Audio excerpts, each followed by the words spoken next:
Merdeka! Merdeka! PDI Perjuangan! Jaya! Mega, mega, mega! Yes! Siap-siap. Siapa kita? Nanti dulu siap-siap. Diakhiri dengan tepuk tangan yang keras. Diakhiri dengan pantang. Oke? Siapa kita?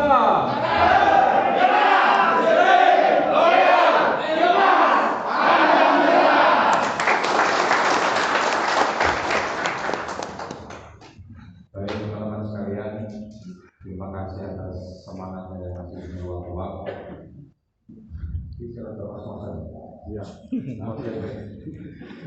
Oke. Ya, kita minta waktu agak slow sedikit. Karena kalau naik tangga itu memang harus mengatur ritme nafas. Ini sesi yang penting tentang Indonesia menggugat Budi Soekarno yang luar biasa dan patut menjadi satu ajaran yang harus kita pahami. Maka pada kesempatan yang luar biasa ini teman-teman BPHR juga sudah bisa menghadirkan satu sosok penting yang sangat kental dengan dunia pergerakan dan multi talenta. Dia seorang akademisi, dia seorang budayawan, seniman,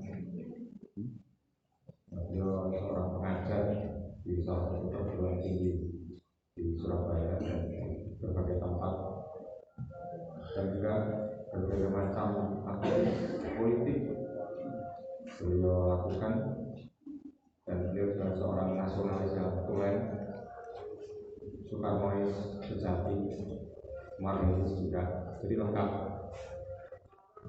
Pak atau panggil Mas saja. Mas saja. Kita beri aplaus untuk Mas Sutanto Supriyadi. Saya kenal sudah sejak beliau masih muda. Saya juga sebagai fans tanda kutip beliau. Maka gunakan kesempatan ini untuk kita belajar mendalami dengan tema Indonesia. Ini hukum pengacara semua. Iya. Jadi Mas Tanto ini pendidikan kader Pratama. Di PDI Perjuangan itu ada 3 level pendidikan kader. Ini Pratama, nanti kita evaluasi. Ini sekolah Mas. Dengan sebagai dosen ini ada evaluasi. Di sebelah-sebelah itu ada teman-teman muda yang betul-betul mencatat mereka. Right. Bukan hanya aktivitas mereka di dalam belajar, tapi juga kelakuannya. Pasti mau guru jadi catat. Betul. Nilai kurang. Oh iya, iya. Nah, aktif ceritanya dikasih nilai plus. Oh. Jadi pendidikan yang diberikan oleh Dewan Pimpinan Pusat Partai, dan ini sudah angkatan yang ke-6. Yang kemarin Redbel, ini teman-teman BPHR. BPHR itu Badan Bantuan Hukum dan Advokasi Rakyat. Ini badannya partai.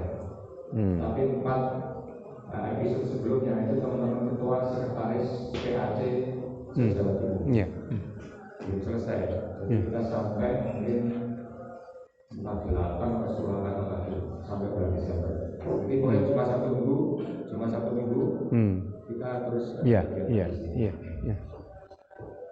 Nanti setelah pertama baik, evaluasinya naik kelas, masuk kader mafia, 6 hari. 6 hari. Cuma 3 hari. Hebat lagi, naik lagi pendidikan kader nasional. 10 hari. Nah, itulah kita ingin dengan kaderisasi ini kita bisa menjadi orang-orang yang menjadi garda terdepan di dalam memperjuangkan cita-cita paling padas pun itu di dalamnya dan cita-cita Bung Karno. Saya kira itu sebagai pengantar Mas, selanjutnya nanti bisa dimoderator oleh Mas Fakih, dan sekali lagi kita beri aplaus untuk Mas Sutanto Supriyadi. Saya serahkan selanjutnya pada Mas Fakih untuk memoderatori beliau.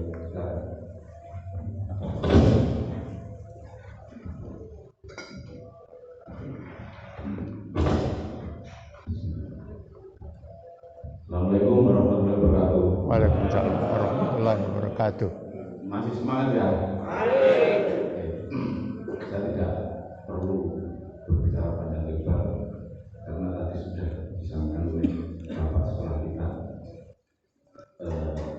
mengenai beliaunya Mas Sutanto. Oleh karena itu supaya materi ini tidak sia-sia dan bisa meresap pada teman-teman semua, maka waktu dan tempat kami persilahkan. Terima kasih. Terima kasih. Saudara-saudara sekalian, 2 menit ini saya akan menceritakan siapa saya. Saya teringat pada tahun 63 ketika Bung Karno meresmikan Pramuka, dan pada saat itu saya SD kelas 4. Saya masuk khusus kader GSNI, Gerakan Siswa Nasional Indonesia. Jadi saya tahu persis bagaimana perjuangan kita. Saya ketemu Bung Karno itu ada 3 kali, tapi yang awal itu karena saya ini lahir di Gresik, kebetulan saya ini cicit daripada Tumenggung Pusponegoro. Lah Tumenggung Pusponegoro itu adalah terahnya Sunan Giri sebagai bupati pertama. Waktu itu saya sakit. Tahun 52 saya lahir, kemudian sakit. Kebetulan Bung Karno itu ke Tumenggung Pusponegoro. Lalu ayah saya menghadap pada Bung Karno, diberi apel. Zaman tahun 52 apel itu kan maha hebat. Lalu diberikan kepada ayah saya, dimakan oleh ibu saya. Lalu saya sembuh, bukan karena apel itu saya rasa, karena ibu itu makan apel dari Bung Karno happy, kemudian air susunya lancar, jadi saya sembuh. Yang kedua, waktu itu adalah Kongres GSNI di Semarang. Kita ketemu dalam arti tatap muka, kalau itu kan saya masih bayi. Kemudian ketemu lagi Bung Karno dengan Ho Chi Minh. Jadi Presiden Ho Chi Minh yang sangat sederhana banget. Saudara sekalian, untuk membaca Indonesia Menggugat itu tidak gampang. Oleh karena saya harus ada bandingannya, yaitu ketika saya membuka buku tentang Bung Karno di hadapan pengadilan kolonial, tebal banget. Di situ kita baru tahu kalau Indonesia Menggugat itu kan tulisan Bung Karno, tapi ini Bung Karno berdebat. Walaupun di situ saya ketik dengan bahasa sekarang. Disinilah letak daripada bagaimana Soekarno mampu. Jadi Bung Karno ini mampu untuk menghadapi kolonial pada waktu itu, meskipun dia terkena pasal Hadsai Artikelen. Mari saya membaca saja yang perdebatan itu. Hakim mengatakan, ini pada tanggal 18 Agustus tahun 30. Ini sidang pertama. Mengapa Tuan Pandang perlu membangun satu partai? Jawab sama Bung Karno. Oleh karena itu, waktu belum ada partai yang bersendi kebangsaan Indonesia. Hakim menjawab, bernama apa lagikah partai ini di dalam waktu berturut ini? Mula-mula beri nama Perserikatan Indonesia. Nama-nama diganti jadi Partai Nasional Indonesia di waktu kongres yang pertama di bulan Desember tahun 28 di Surabaya. Jadi Bung Karno mendirikan PNI tahun 27 di Bandung, kongres pertama di Surabaya, kongres kedua di Jakarta. Tapi kongres pertama di Surabaya ini sudah menjadi partai karena punya azas, sebagaimana di Partai Demokrasi Indonesia Perjuangan. Apa sebabnya nama itu diganti?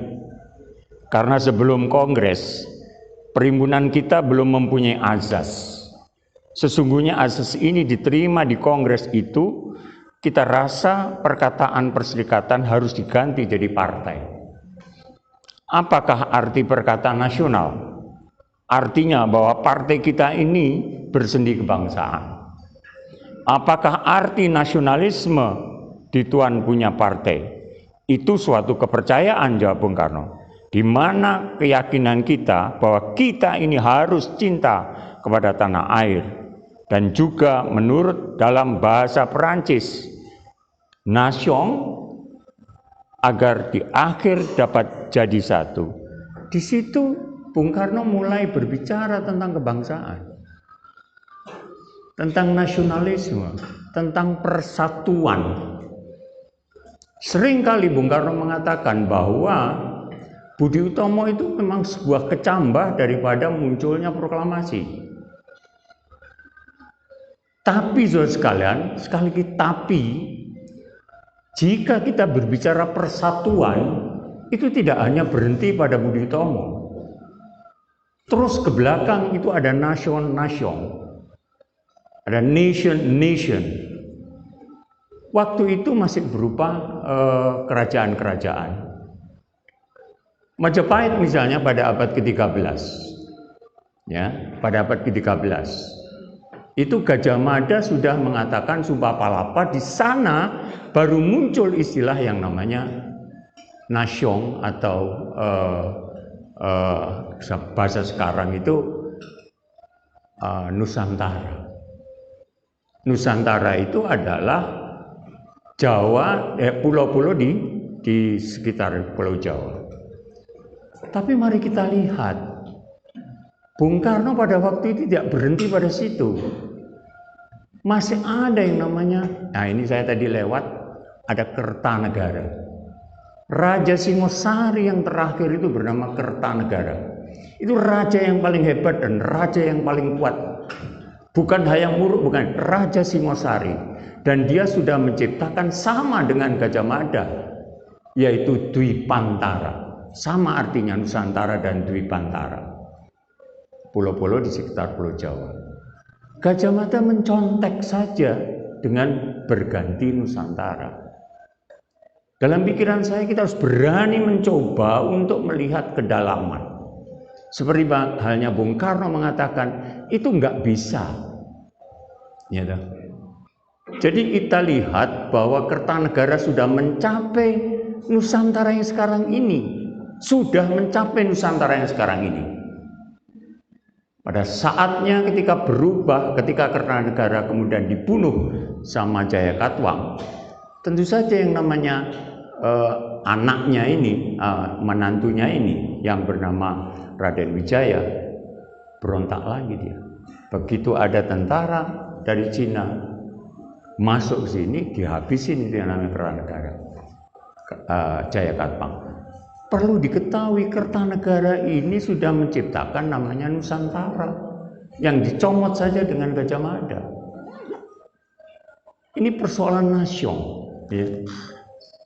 Jadi kalau Anda membaca itu kan sidangnya sampai 22 hari Bung Karno itu. Lalu dia dikenakan 4 tahun. Padahal Hatse Artikelen itu 7 tahun. Tapi berhubung beliau pandai memberikan satu jawaban-jawaban yuridis. Oh iya, yang saya hadapi adalah teman-teman hukum ya, advokat ya. Ya secara kebetulan saya kan Dewan Kehormatan Jawa Timur, jadi jangan aneh-aneh ya. Jangan aneh, saya Dewan Kehormatan, saya bisa mencat Anda. Jadi saya baru tahu tadi, diberitahu kalau Anda ini orang advokat gitu. Bagus. Jadi kalau saya bicara hukum, saya rasa ini saya tadi muter-muter bagaimana masuknya pada dunia hukum. Saudara-saudara sekalian, ketika kita berbicara tentang nasionalisme, maka bisa next ya. Maka Bung Karno juga bicara tentang bagaimana revolusi itu bergerak. Ya. Anda ini sudah ini tadi saya katakan dari Dwipantara ke Nusantara, berarti Dwipantara mengambil dari Nusantara, kemudian dilanjutkan ke Budi Utomo, dan kemudian kemerdekaannya oleh Bung Karno. Next, mungkin ada yang mampu terus. Ini buku saya, Sabar Revolusioner. Next. Nah, dilanjutkan saja, terus. Next, stop. Next. Oke. Hari ini kalau kita bicara revolusi, beda dengan dulu Bung Karno berbicara revolusi. Karena syarat revolusi itu Anda tidak akan mendapatkan di Indonesia Menggugat, tidak ada. Tapi ketika Anda membaca perkataan-perkataan dan jawaban-jawaban Bung Karno pada waktu itu, Anda akan bisa merangkum bahwa revolusi itu yang pertama harus ada pemimpin revolusi. Ya, pemimpin revolusi pada waktu itu Bung Karno. Nomor dua, ada ajaran revolusi. Ajaran revolusi pada waktu itu adalah Marxisme. Lalu 1 Juni kita tahu Pancasila, ya toh? Ada ajaran revolusi. Yang nomor 3 ada jaringan revolusi. Ada Yong Yava, Yong Sumatra, Yong Celebes, Yong yang lainnya. Pertanyaan saya, saudara-saudara sekalian, mampukah kita berevolusi kalau tidak ada 3 syarat ini? It is impossible. Impossible. Saya masih teringat itu yang namanya puisinya Robert Frost. Some say that the world will end in fire, and some say in ice. From what I taste of desire that hold the faith of fire. Kalau dunia itu kiamat, pasti dengan api. Ya. Tetapi kalau dunia itu kiamat harus 2 kali, maka harus dengan es. Nah, gitu. Maksudnya apa?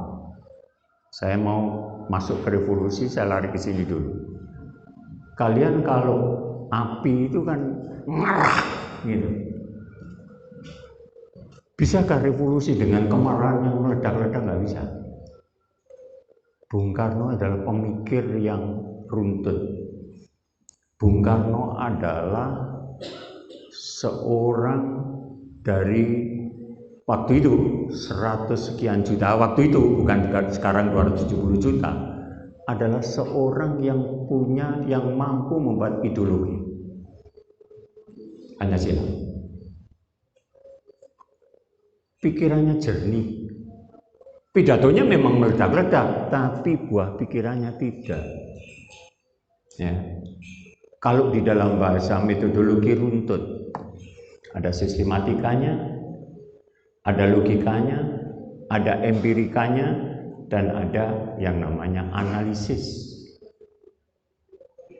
Jadi ketika Bung Karno mengajarkan satu metodologi semacam ini, ada sistematikanya. Kalau ada tulisan, ada bab 1, bab 2, bab 3, 4, dan seterusnya.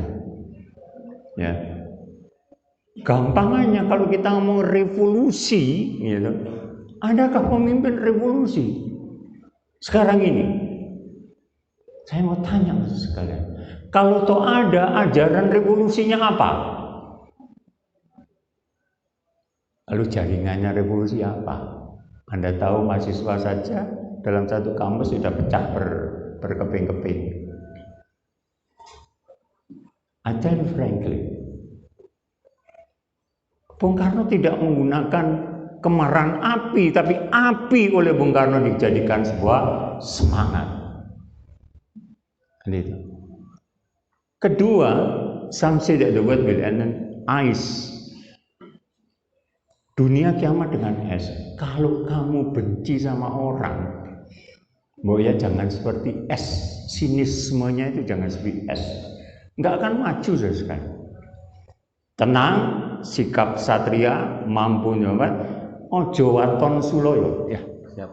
Waton suloyo itu beda ning beda, pokoknya beda. Syukur gabruan. Tidak bisa waton suloyo. Oleh karena saya katakan, sebagai kaderisasi saya teringat tahun 1963 dikader oleh PNI. Waktu itu KSNI saya. Itu tadi, ada sesuatu yang sistematis dalam pola pikir kita. Ya. Lalu, kalau iya ada tokoh revolusi, adakah ajaran revolusi? Siapa sekarang? Tokoh kita siapa? Apalagi kita ngomong jaringan. Oh, mahasiswa saja pecah, buruh saja pecah.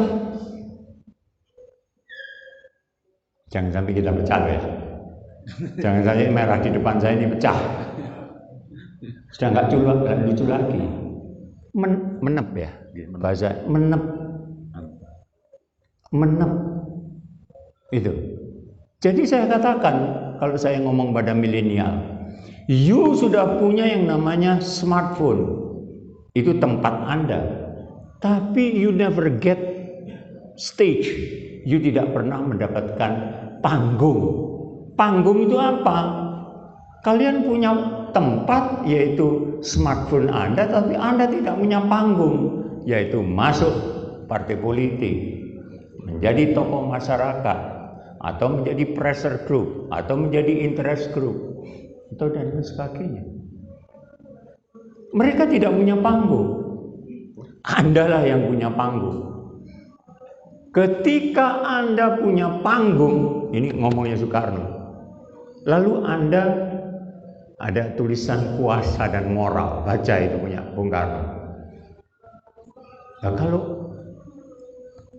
perpustakaan Anda itu kecil, ya ke rumah saja sana loh.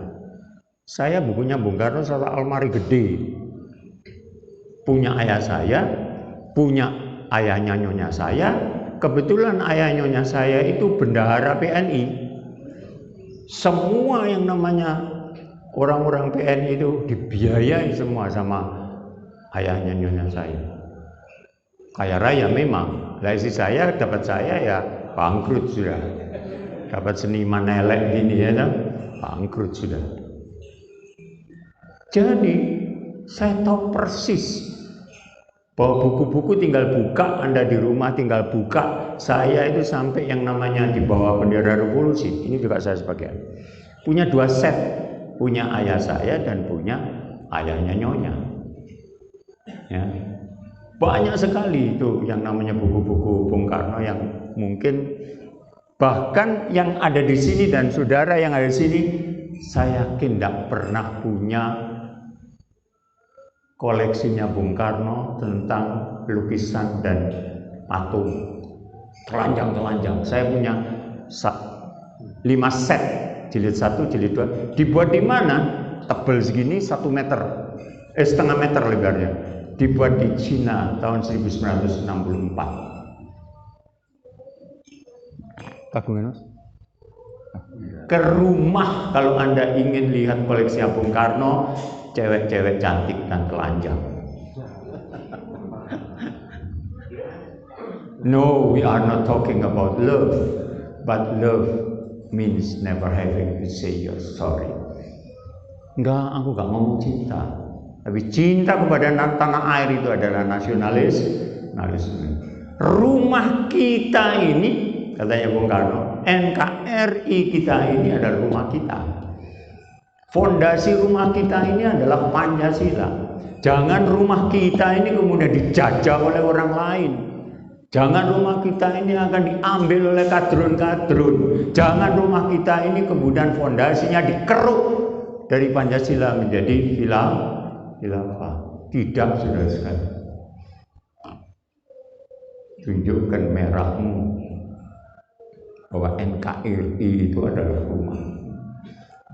Jangan diinjak-injak oleh orang lain. Setuju? Setuju? Itu baru namanya PDIP. PDI Perjuangan. Ya, P-nya perjuangan. PDI Perjuangan. Jadi ada partai itu sebenarnya PDI Perjuangan. Oh, bukan PDIP. Saya diprotes, bukan PDIP tapi PDI Perjuangan. Tepuk tangan untuk beliau ini.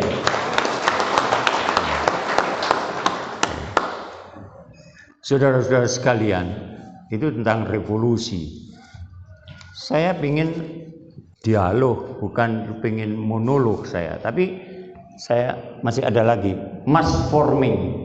Kalau Anda membaca yang namanya Indonesia Menggugat, Bung Karno itu ngomong mass forming. Bisa di mass forming. Next.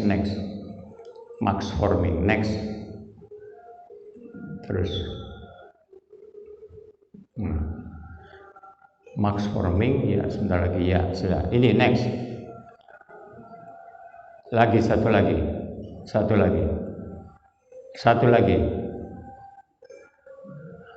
Satu lagi, masih multikultural, satu kali gila, max forming.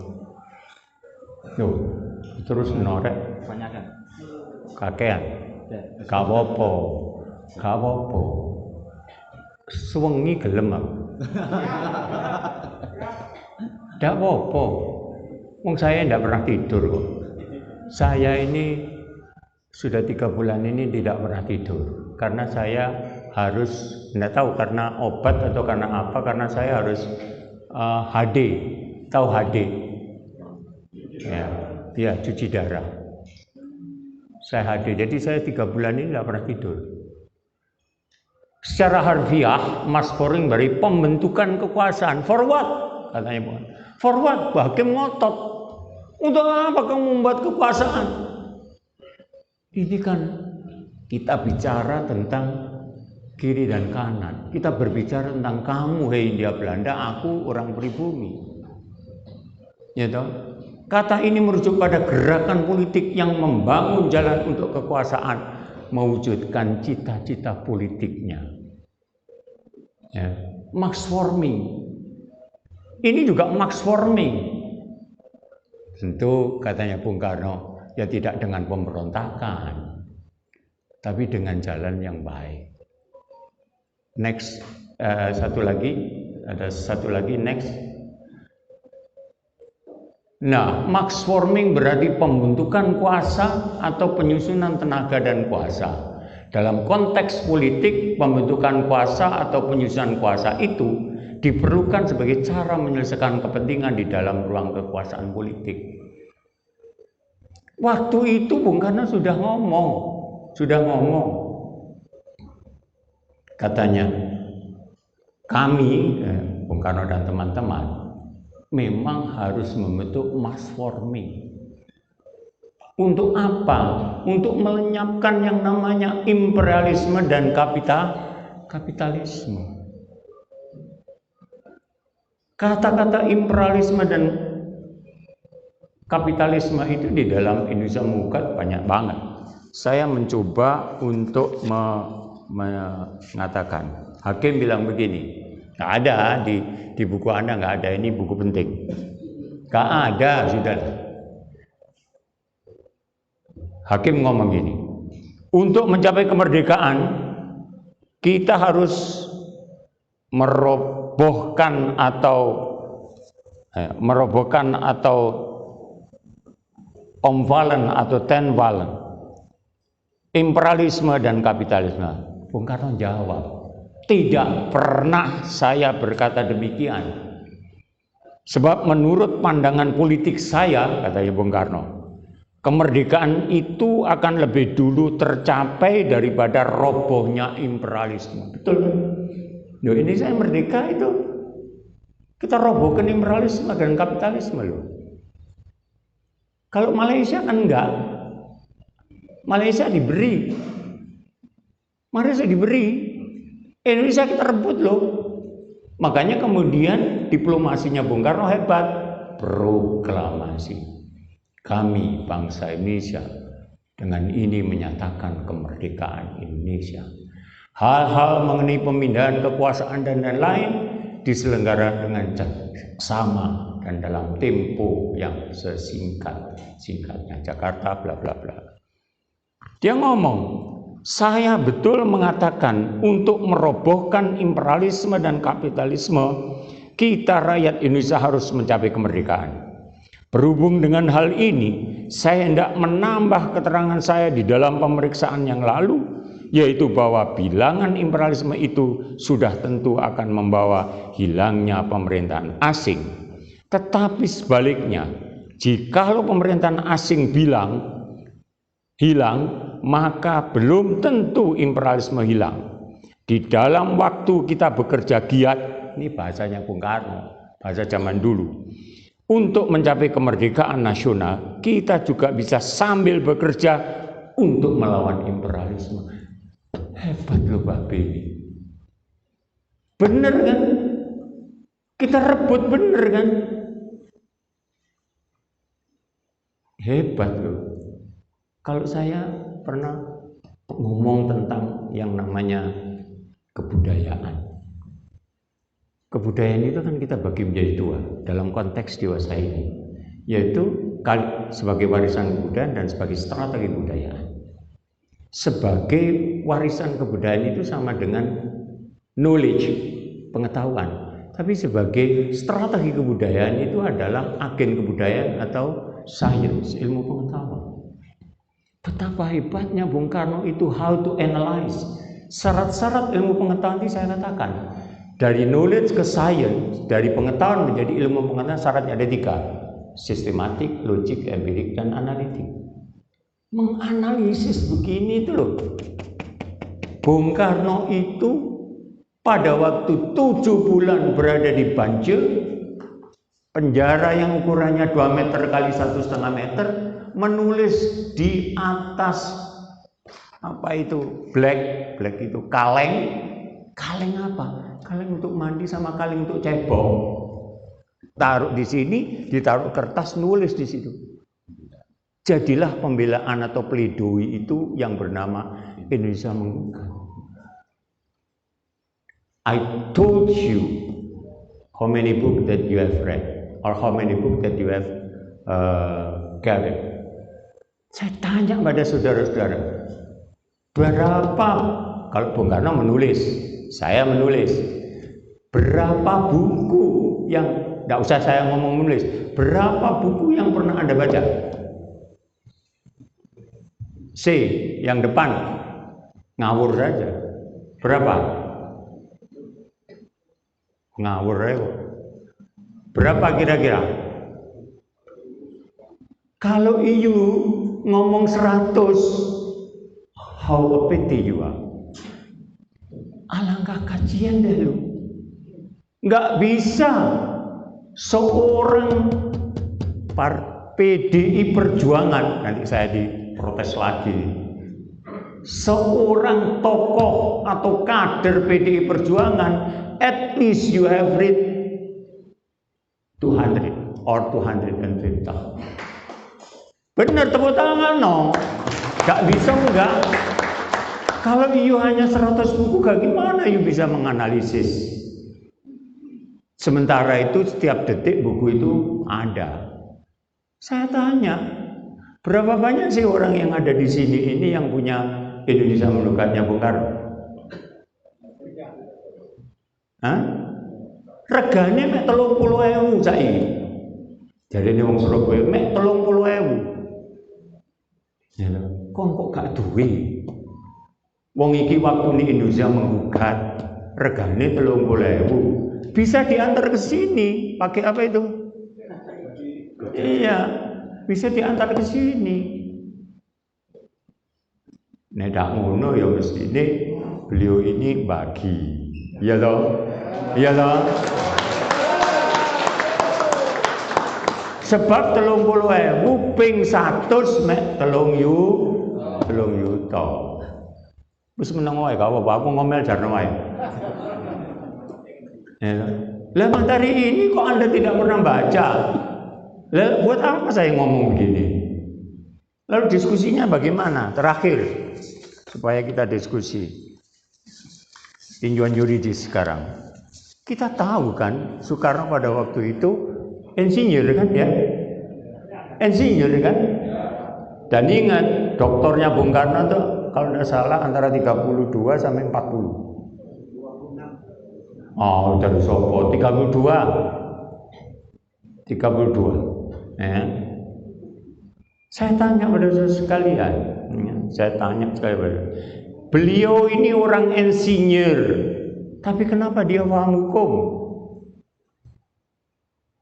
Sampai dia tahu pasal-pasal yang namanya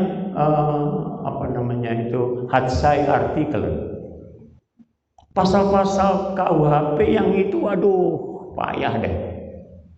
Bung Karno bisa berkelip untuk melihat bagaimana dia dikenakan pasal 161 Yungto 163 yang notabene itu adalah pasal-pasal penghinaan terhadap pemerintah. Tapi Bung Karno sudah ngomong, ini bukan pasal karet, ini adalah pasal yang sangat karet, katanya. Bukan karet, tapi sangat-sangat karet. Bung Karno bisa ngomong begitu. Belajar dari mana beliau? Ya. Ternyata sekalian, beliau itu bukunya banyak banget, yang dibaca banyak banget. It is not only Indonesia language, but also another language. Inggris pinter, Londo pinter, ya toh. Saya tanya pada sampean, jika saya rubah ini menjadi ceramah dalam bahasa Inggris, would you mind to speak up? Would you mind? Lah, kok gini jawabannya. If I say it in English, Anda menjawab no. Terus tidak bisa tepuk tangan lagi nih.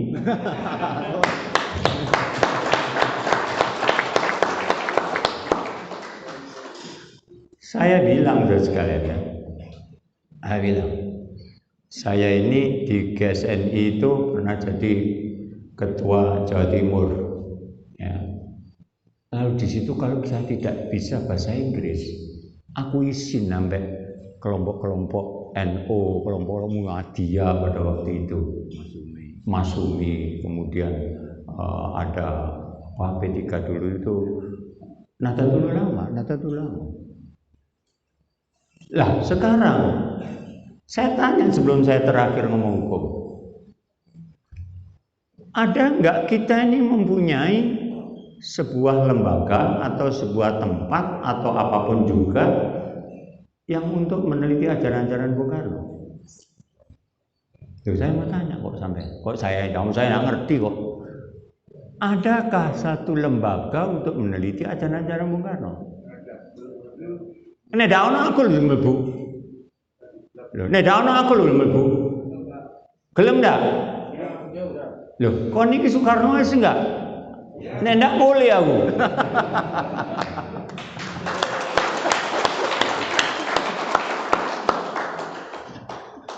Jadi wong Surabaya ngono. Tali duk, tali layangan, awak situ hilang-hilangan. Kan itu. Mulai aku.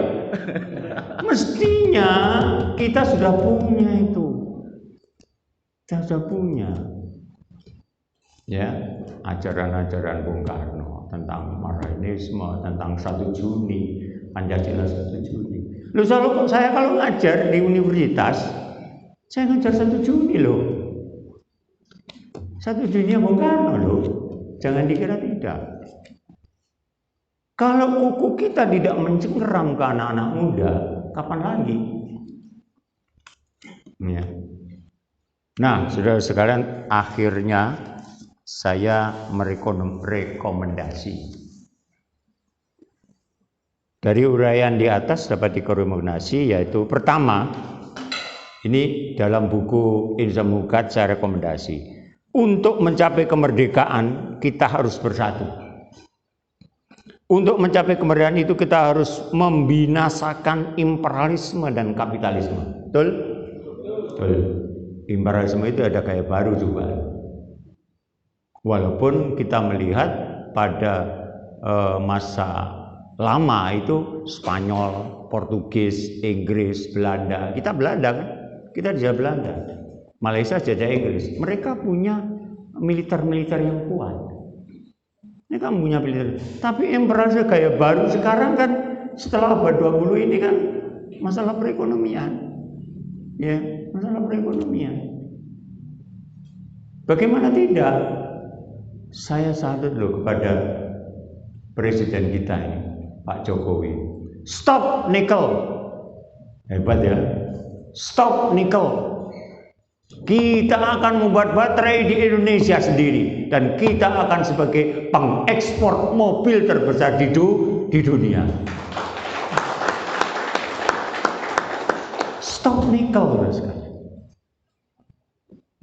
Kalau saya pikir dulu zamannya sebelum Jokowi, sebelum Presiden Jokowi, ini kan ada presiden-presiden yang coba apa yang nggak habis? Rotan, Darman, Terpentin, Kayu Ulin, habis semua, habis. Sekarang oleh presiden kita stop. Ya, ini perlu sekalian. Oleh karena Anda harus lari ke pasal 33 tentang perekonomian. Ya, tentang perekonomian, baca pasal 33. Nomor 2, supaya cepat. Kemerdekaan itu datang pada tahun 30. Bung Karno mengatakan mestinya merdeka kita sudah tahun 1930. Jika kita dapat menggunakan kesempatan dalam peperangan Asia Pasifik. Bung Karno itu hebat. Mestinya tahun 30. Dan ingat Bung Karno pada tahun 30 itu sudah mengatakan semua untuk semua, semua untuk satu, satu untuk semua. Apa itu artinya? Kok sumpah mudah? Itu ngomong perekonomian, Cak.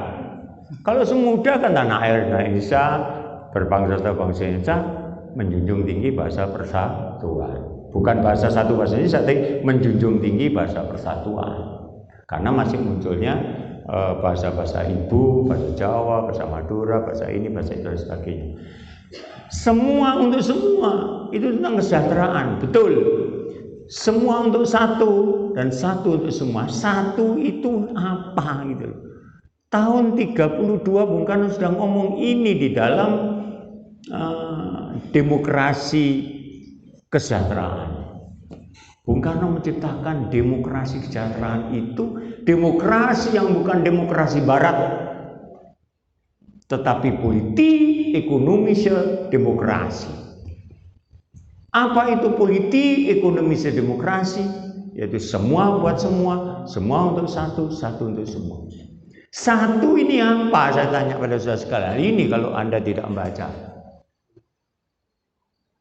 Satu itu adalah, misalnya begini, kalau saya bilang kita punya perusahaan, ada majikan, ada buruh. Perusahaan itu berada di jalan X ini.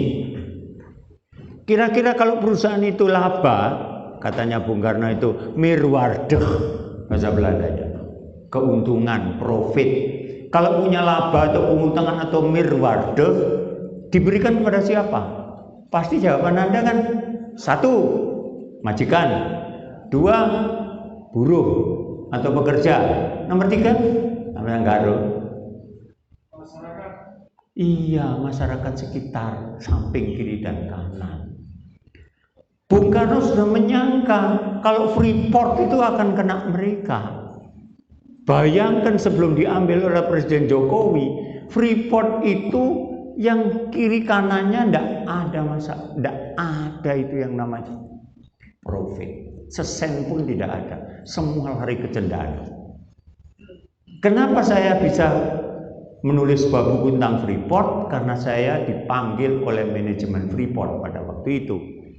Saya mau dicuci otak saya supaya saya tidak ngomong keras tentang Freeport. Berangkatlah saya sana, naik chopper. Ya. Ketika datang di sana saya tanya, who own this factory? Siapa yang punya perusahaan ini? No one answer. Tak seorang pun menjawab. Karena pada waktu itu kalau ngomong Amerika, dia juga malu. Kalau ngomong Indonesia, tidak ada Indonesia. Ya. Jadi satu itu adalah orang di sekitar situ. Kiri kanan itu mendapatkan profit, mendapatkan mirwarde katanya Bung Karno. Tetapi kenyataannya Freeport tidak dapat apa-apa. Begitu pemerintahan Jokowi 51%. Dan semua akan dapat. Banyak loh yang dikirim untuk anggaran pendapatan belanja negara kita yang untuk anggaran pendapatan dan belanja negara APBN, bukan APBD. Itu banyak yang dikirim ke sana. Ini saya pikir Soekarno itu sudah ngomong begitu. Semua untuk semua, semua untuk satu, satu untuk semua. Terakhir, para pendiri, peneliti dan peminat filsafat hukum dapat mengembangkan pemikiran kritis terhadap hukum dengan menjadikan warisan para pejuang Republik ini baik berupa tulisan-tulisan di surat kabar, buku-buku, maupun dokumen-dokumen persidangan seperti pledoi Indonesia Menggugat. Ya, Bung Karno, ternyata panjenengan sami belum membaca. Muspro kan saja jadi. Ya tidak muspro lah. Karena supaya tidak muspro, saya kembali lagi kepada moderator supaya kita berdebat, berbahasa-bahasa, berdialog. Itulah. Lah sampai tidak mau cok bendera revolusi, kita dialog saja. Wassalamualaikum warahmatullahi wabarakatuh.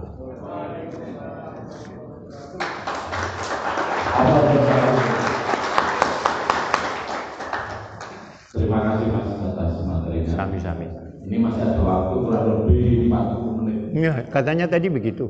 40 menit, maka ada sesi tanya jawab yang sebelah kanan saya ini diwakili oleh 3 orang, sebelah kiri 3 orang, dengan catatan baris 1, 2, 3 diwakili oleh 1 orang, 4, 5, 6 1 orang, 7, 8, 9 1 orang.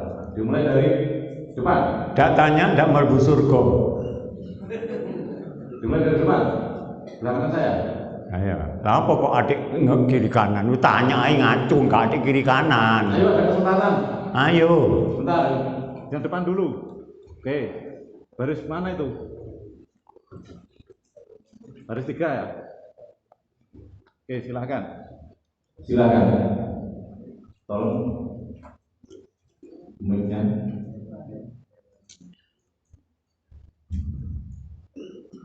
Ada kok Dari Badan Bandung dan Advokat mana?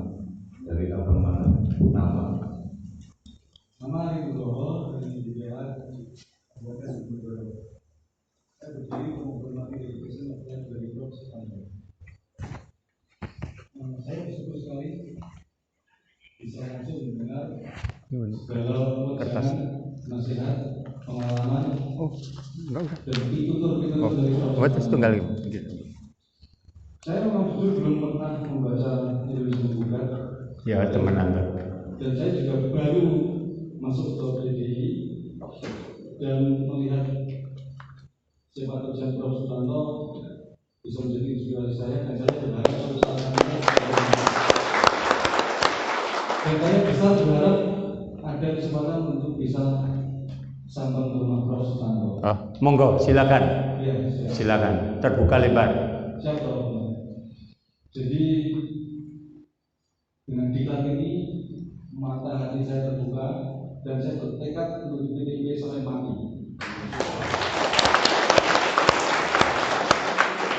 Koreksi Mas, PDI Perjuangan. PDI Perjuangan, Saya tadi diprotes juga. Jangan PDIP, PDI Perjuangan. Matur nuwun. PDI Perjuangan sampai mati. Iya. Dan ketika saya ditawari untuk masuk ke PDI Perjuangan, saya jadi teringat karena di kaki saya, di mbah-mbah saya terpasang semua itu di keluarga saya ke Bung Karno. Jadi saya bersyukur ditawari menjadi bagian dari keluarga besar PDI Perjuangan. Iya. Bagaimana Prof? Saya dan rekan-rekan semua nanti bisa mempunyai spirit Bung Karno. Karena dari spirit itu kita bisa bergerak dengan amanah yang mungkin nanti akan diberikan atau yang mungkin nanti akan tanpa diminta atau diminta kesempatan agar tidak, itu kita bisa masuk ke roh kita. Karena dengan PDI Perjuangan saya dapat banyak keluarga besar. Terima kasih Prof. Saya meminta wacana Prof tentang spirit bagaimana bisa menancap di dada saya dan rekan-rekan semua. Terima kasih. Assalamualaikum warahmatullahi wabarakatuh. Merdeka! Merdeka. Ada kesempatan masih 2 lagi yang sebelah kanan. Ayo, jangan kemudian dialihkan. 1, 2, 3. Ada lagi tak? Cukup ya. Sebelah kiri. Peroleh dari baris 1, 2, 3 ada. Baris keempat ya. Oke. Silakan. Terima kasih Pak. Saya Nanang Berdiri. Dari mana? Saya Nanang Sutrisno dari Badan Bantuan Hukum Advokasi Rakyat Kota Surabaya. Pertanyaan saya sederhana. Pada saat pledoi itu dibacakan oleh Bung Karno yang judulnya Indonesia Menggugat, itu bagaimana reaksi, kalau bisa dijelaskan juga mimik wajahnya para hakim itu Pak? Ya. Karena saya melihat kebodohan hakim-hakim itu. Karena Bung Karno pada saat itu adalah posisinya sebagai tergugat, tetapi dia mampu merubah pledoinya berjudul Indonesia Menggugat dari tergugat menjadi menggugat. Nah, ini menurut saya sesuatu yang hebat. Bagaimana situasi hakim pada saat itu? Terima kasih. Oke, terima kasih dari Surabaya. Ada Yang mau bertanya lagi? Oke, silakan. Dari mana? Ya. Good night, sir. Good night. Good evening ya. Siap. Perkenalkan nama saya Kristianto Nugroho dari Ponorogo. Ya. Berkaitan dengan geopolitik Bapak, yang ingin saya tanyakan dengan konsep geopolitik yang disampaikan oleh Bung Karno, itu kenapa Pak tidak diterapkan dalam masa Orde Baru? Terima kasih.